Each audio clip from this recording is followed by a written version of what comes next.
Ibihe byiza nshuti bakunzi mukomeje gukurikiranira hafi Ishakiro TV. Tugiye kubagezaho bimwe muri kuvugwa iduha muri Katari. Haravugwa amasezerano y'amahoro hagati y'igisirikare cya FARDC ndetse n'umutwe wa M23. Impande zombi zasohoye amatangazo ya CCLF cyangwa se y'agahenge kugira ngo byorohereze inzira y'ibiganiro biganisha guhagarika intambara. Kandi impande zombi zanashimiye ubuhuza bwa Katari. Nuko dutangiye rero, yewe nitwa Baraka, iyi ni Ishakiro, aho uzajya usanga amakuru y'umwimerere kandi yako kanya yihuse hano kuri Ishakiro TV. Icyo usabwa nta kindi, kugira mbere ko tugenda tubyinjiramo neza dusoma amatangazo yatangajwe n'impande zombi, icyo usabwa nta kindi ni ukureba munsi gato y'ikiganiro ugakora subscribe, tugarushaho kugenda tubana ku buryo bumwe cyangwa se ubundi. Twihuse cyane, reka duhere ku itangazo rya leta ya Repubulika Iharanira Demokarasi ya Kongo ryashyizwe hanze n'intumwa zihagarariye leta ya Repubulika Iharanira Demokarasi ya Kongo iduha muri Katari. Iri tangazo naryo riganisha cyangwa se ritangaza amahoro, kandi twibutsa ko n'impande zombi zagiye zikora amatangazo y'agahenge cyangwa se CCLF yo mu cyongereza bakunze kwita ceasefire. Repubulika Iharanira Demokarasi ya Kongo yatangiye igira iti itangazo ry'ubumwe ryasinywe na Repubulika Iharanira Demokarasi ya Kongo ndetse na Alliance Fleuve Congo. Itangazo ry'amahoro ku masezerano y'ibiganiro bimaze igihe bibera muri Katari. Bati ni umwuka w'ubwumvikane ndetse no gushakira umuti ikibazo binyuze mu nzira z'amahoro. Intumwa za Repubulika Iharanira Demokarasi ya Kongo ndetse n'intumwa za AFC M23 bagiranye ibiganiro by'amahoro byakomeje gufashwa n'igihugu cya Katari. Nyuma y'ibiganiro byabaye mu mucyo kandi byubaka, impande zombi zifashishwe na Katari ziyemeje kongera imbaraga mu nzira iganisha ku masezerano y'amahoro ndetse n'agahenge kagamije gutuma hashyirwa mu bikorwa ibijyanye no kwemerera buri ruhande ibyo rwasabye urundi kugira ngo intambara ibe yarangira hano mu burasirazuba bwa Repubulika Iharanira Demokarasi ya Kongo. Kubw'iyo mpamvu rero impande zombi ziyemeje ko hahita hagarikwa imirwano ndetse no kurwanya amagambo y'iterabwoba n'ibihuha by'intambara, ndetse no gutangariza cyangwa se gusaba itangazamakuru rigatangira kwamamaza cyangwa se gutangariza abantu ko amahoro yaba yegereje, binyuze mu gahenge kemejwe n'impande zombi. Ubwo ni uruhande rwa Repubulika Iharanira Demokarasi ya Kongo ndetse n'uruhande rwa AFC M23. Kandi barasaba abaturage b'ingeri zose kubahiriza ibi byemezo. Ibyo biganiro by'impande zombi biri kuba atari uko hagamijwe kugarura amahoro arambye muri Repubulika Iharanira Demokarasi ya Kongo ndetse no mu karere muri rusange ibyo byonyine, ahubwo hagamijwe no gusubira inyuma mu mizi y'ikibazo kigakemurwa haherewe ku mpamvu zateye iki kibazo cy'amakimbirane ahanganishije impande zombi. Intumwa za Repubulika Iharanira Demokarasi ya Kongo ndetse n'intumwa za AFC M23 zasabye abaturage bose ba Repubulika Iharanira Demokarasi ya Kongo, abayobozi b'amadini, abanyamakuru, ko bagomba kwamamaza cyangwa se gutangaza uru rugendo rw'amahoro ndetse n'icyizere cy'amahoro arambye muri Repubulika Iharanira Demokarasi ya Kongo.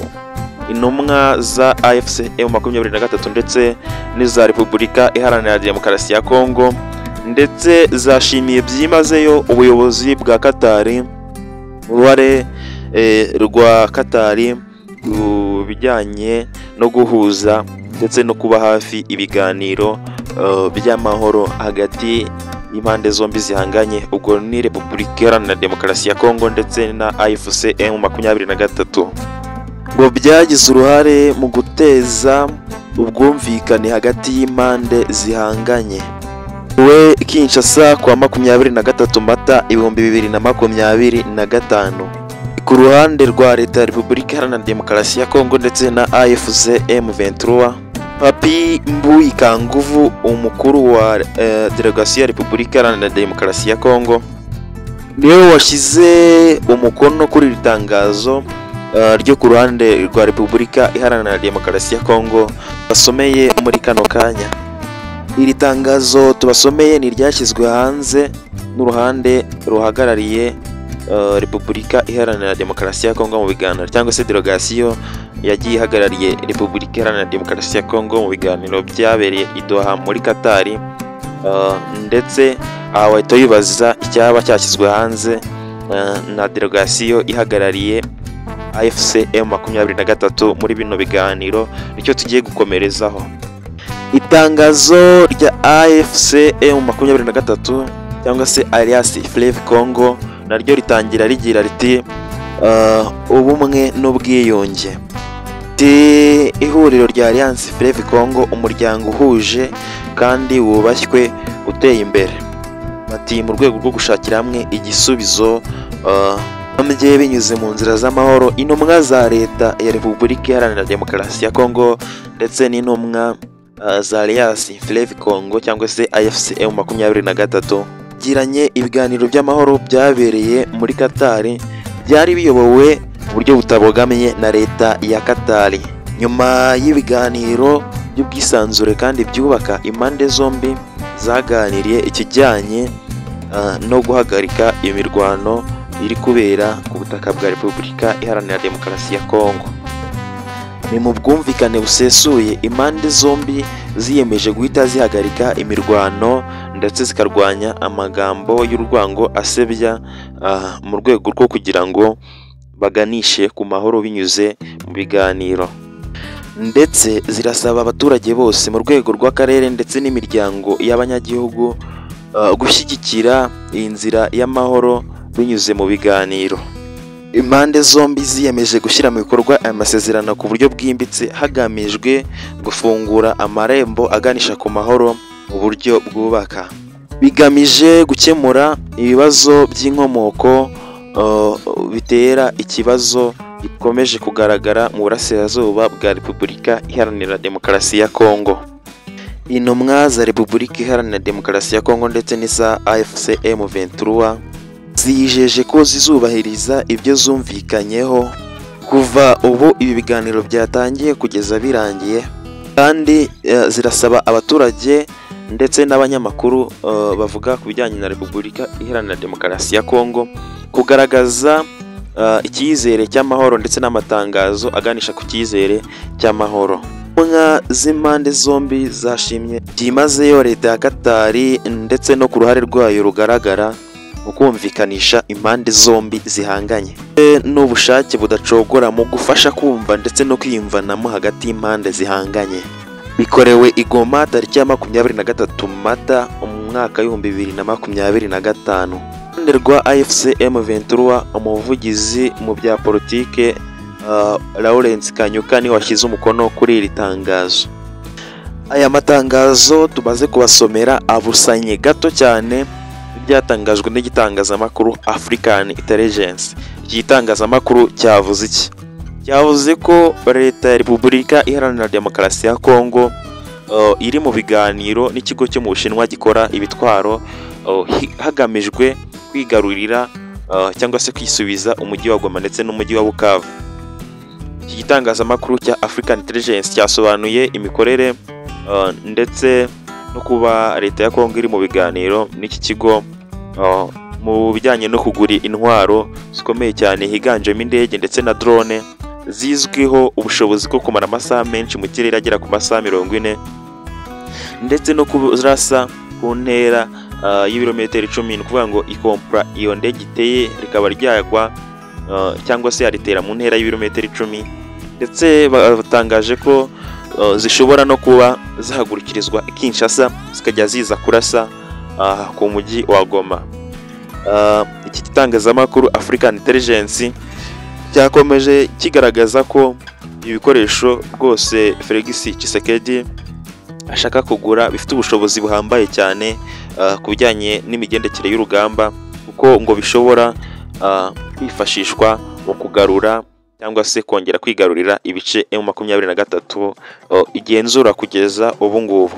Ushinzwe guhahira ibikoresho leta ya Repubulika Iharanira Demokarasi ya Kongo bari mu biganiro bipima amabiliyoni cyangwa se amafaranga menshi y'amadolari na sosiyete y'Ubushinwa ikora ibitwaro izwi nka China National Aerotechnology Import and Export Corporation West CAIDC ngo bagura indege zigera kuri 3 z'intambara zitagira abapilote zizwi nka drones no kugaba ibitero kuri M23. Leta ya Kinshasa ndetse n'iki kigo ibiganiro byabo bikaba bigeze hejuru ku rwego rwo hejuru hagamijwe gushyira mu bikorwa uyu mushinga munini wo kugura ibikoresho bihambaye byakifashishwa mu kugaba ibitero ku mutwe wa M23. Ibikuru bya gisirikare biyobowe na Jules Banzame Mwerambwe yiteguye kwakira ibi bikoresho bya gisirikare byitezwe ko bishobora guturuka mu Bushinwa gihe ibiganiro by'ubuhahirane cyangwa se byo guhaha ibi bikoresho byabimaze kubahirizwa cyangwa se gushyirwa mu bikorwa. Yiteguye kwakira ibikoresho rero harimo izi drone ndetse n'ibindi bikoresho biyoborwa harimo ibiroketi cyangwa se ibisasu biyoborwa hifashishijwe tekinoloji ya GPS, aho igisasu bakitera bagakomeza kukiyobora kugira ngo kitaza kuyoba kikaraswa hatariho cyerekezwa aho bari kugitera, kigakoresha igihe kitari kinini cyane kuba cyamara kwitura umwanzi cyangwa se kurashweho icyo gisasu. Ibi biro rero bya gisirikare biyobowe na Jules Mwerambwe byatangaje ko byiteguye kwakira ibi bikoresho bya karahabutaka mu rwego rwo kugira ngo FARDC cyangwa se igisirikare cya Repubulika Iharanira Demokarasi ya Kongo kibashe kwiyongeramo akabaraga nyuma yo gutsindwa bikomeye cyane n'umutwe wa M23. Mbibutsa ko umutwe wa M23 kuri ubu muri Kivu y'Amajyepfo usigaje gufata umujyi wa Uvira ukaba ufunze umuhanda wari wose waba usigaye uhuza Repubulika Iharanira Demokarasi ya Kongo ndetse n'u Burundi, kuko uriya mujyi wa Uvira niwo wonyine wari usigayemo umuhanda wahuzaga Repubulika Iharanira Demokarasi ya Kongo na leta y'u Burundi. Ndetse no mu majyaruguru muri Kivu ya ruguru aho Repubulika Iharanira Demokarasi ya Kongo yerekera Walikale, amakuru aravuga ko umutwe wa M23 waba watangiye kwisubiza ibice bitandukanye, cyane cyane ku munsi w'ejo niho hagaragaye inkuru zivuga ko M23 zaba zarigaruriye ibindi bice byegereye Walikale centre. Mbibutse ko iyi Walikale bari barayivuyemo binyuze mu biganiro, ariko ibi byose byabaye mbere gato yuko aya matangazo asohorwa. Niba aya matangazo yasohowe tariki 23, ibi byabaye tariki 22. Aya matangazo nyine avuga ku bijyanye n'amahoro. Ibi ni byari byabaye mbere gato y'ayo matangazo. Indi uruhande rwa Repubulika Iharanira Demokarasi ya Kongo rwaba rwarakoze kiganisha ku kutagarura amahoro ni ukuba rwaragiye mu biganiro n'umucancuro cyangwa se umuyobozi wa Blackwater kugira ngo aze afashe Repubulika Iharanira Demokarasi ya Kongo ibikorwa irimo by'intambara, by'umwihariko ibijyanye no kurinda amabuye y'agaciro cyangwa se ibirombe by'amabuye y'agaciro bikora mu nyungu zo ku ruhande rwa Repubulika Iharanira Demokarasi ya Kongo. Drone leta ya Felix Tshisekedi yifuza harimo izizwi nka Winglong 2 zakorewe mu Bushinwa, zikaba zizwiho kugaba ibitero ndetse no gutwara ibisasu byinshi. Izi drone zifite ubushobozi bwo kuba zakoherezwa zihagurukiye ku kibuga cy'indege mpuzamahanga cya Njiri kiri Kinshasa, zikaba zagera i Goma mu gihe cy'amasaha 4 gusa. Ni byinshi biri kugenda bivugwa ku butaka bwa Repubulika Iharanira Demokarasi ya Kongo, ni byinshi mugiye kugenda gukomeza mukurikira hano kuri Ishakiro TV. Ndeka mbashimire ndetse mbararikira ikiganiro gitaha ko byose tugenda tubigarukaho, turababwira icyakurikiye izi nzandiko cyangwa se aya matangazo atangaza amahoro, iki cyakurikiye ibyo byose kuri tere nibyo tubabwira mu kiganiro gitaha, ndetse turababwira n'ibijyanye n'ibiganiro byo kugura ibikoresho byiganjemo drone mu Bushinwa. Turababwira icyakurikiyeho mu biganiro bitaha, ndi kuba bararikira cyangwa se mu kiganiro ndi kubararikira, byose turagenda tubikurikiranira hamwe tubagezaho gatanu kuri kagenzi kako. Iyi ni Ishakiro TV, ngewe nitwa Baraka. Dukomeje kubana mu biganiro bitandukanye, by'umwihariko ibigaruka ku biri kubera ku butaka bwa Repubulika Iharanira Demokarasi ya Kongo, nibyo tugiye kujya dukomeza tubagezaho umunsi ku munsi. Mugire amahoro y'Imana, turabakunda cyane. Ciao ciao.